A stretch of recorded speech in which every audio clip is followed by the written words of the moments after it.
விழுப்புரம் மாவட்டத்தில் மரக்காணம் பகுதியில் கால்வாயில் தவறி விழுந்து மாயமான ஒரே குடும்பத்தைச் சேர்ந்த 3 சகோதரர்களின் உடல்களும் மீட்கப்பட்டன.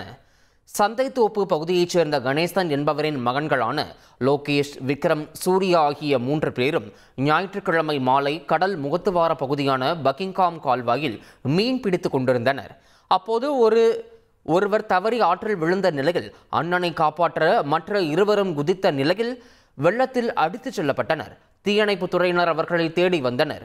இந்நிலையில் திங்கட்கிழமையன்று காலை லோகேஷ் உடலை மீட்ட நிலையில் மதியம் விக்ரம் உடலும் மீட்கப்பட்டுள்ளது. சூர்யாவை தீவிரமாக தேடி வந்த நிலையில் மாலை அவரது உடலையும் தீயணைப்பு துறையினர் மீட்டனர். சகோதரர்கள் 3 உடலையும் மரக்காணம் போலீசார் பிரேத பரிசோதனைக்காக புதுச்சேரியில் உள்ள தனியார் மருத்துவமனைக்கு அனுப்பி வைத்துள்ளனர்.